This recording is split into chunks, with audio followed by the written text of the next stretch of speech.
Hello hearts, welcome and welcome back again to my YouTube channel. It's me, Isa. So for today's video guys, hearts rather, pag-usapan natin yung paano nga ba maging isang mukhang bata kahit na nasa age of 30s ka na.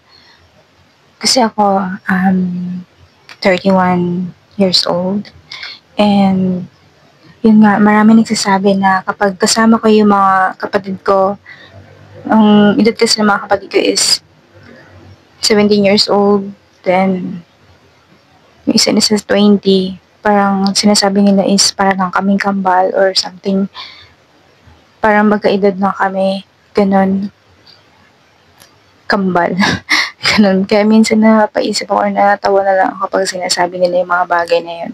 And I know I have no right na I have no right, but I have a right. Kasi sa aking vlog to, and sa aking channel to. And, yun lang, gusto ko lang i-share. Kasi nga, di ba, na-curious din ako. Or, ewan ko, nahiwagaan din ako bakit gano'n yung sinasabi ng mga tao. Pero gusto ko lang i-share, baka maybe ito talaga. Kasi hindi naman ako ganun kaganda, nakatulad ng iba, at hindi naman makinis yung balat ko. At, basta, hindi ako ganun kaganda, pero maganda ako. Maganda ako kasi ginawa ako ni Lord. Yan.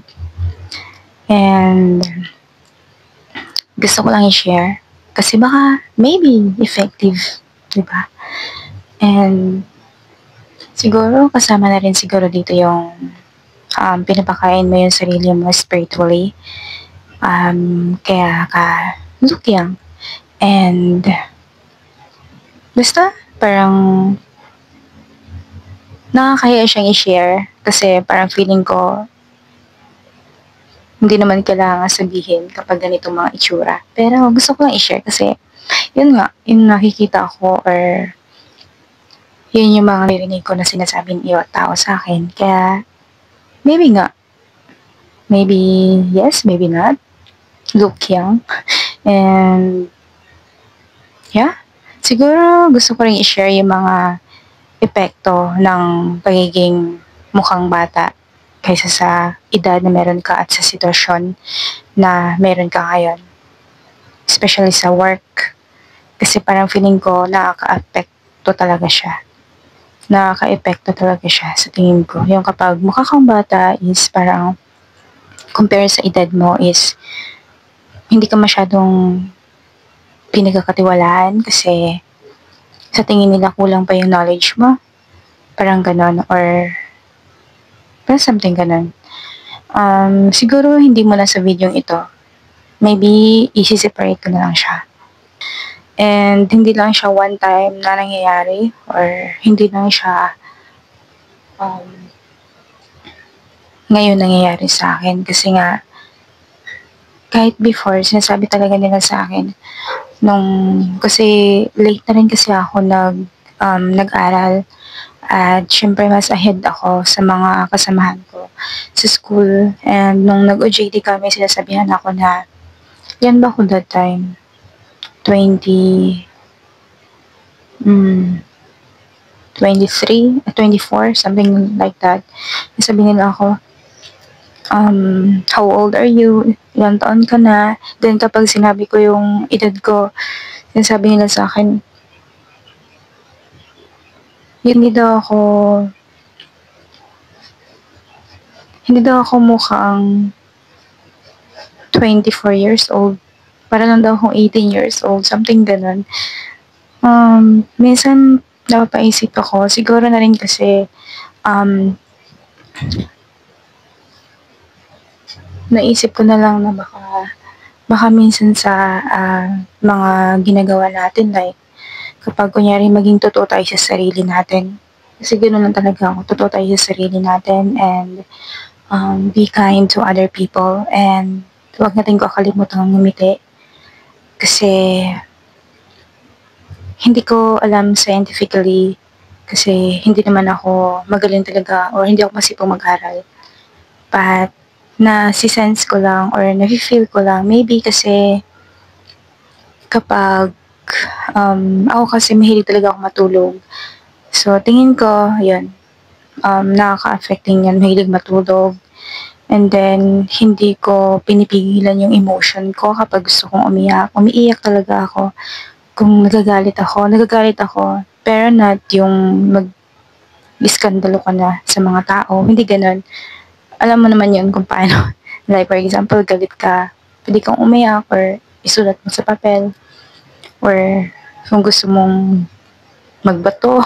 Pero hindi mo babatuhin mo yung tao, magbato sa water, something ganon. Yung alam mo hindi naman nakaka-harm sa mga tao or sa paligid mo. And then, ano pa ba?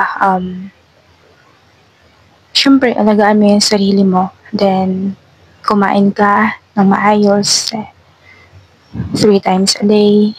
Then, paliguan mo yung sarili mo, ayusin mo yung sarili mo, yung linisan mo yung sarili mo, something ganon. Yung, alam mong, magiging comfortable at alam mong magiging relax yung sarili mo. Hindi na kailangang sabihin ng ibang tao or kailangang maamoy ng ibang tao para ayusin at linisin mo yung sarili mo. Yung mga ganon. And then, ano pa ba? Siguro kasi, nagbibigay ako ng ngiti sa mga tao. Yung, alam mo yun, yung parang pinapangiting mo sila or ngumingiti ka sa mga tao or be kind to other people, mga ganun. Yung parang reflection din kasi yun or marireceive mo kasi yun sa sarili mo na kapag nakagawa ka ng maayos, ng mabuti sa kapwa mo is parang masaya ka. Masaya yung feeling na yun. So parang feeling ko, nakaka-apekto din yun sa katawan ng isang tao.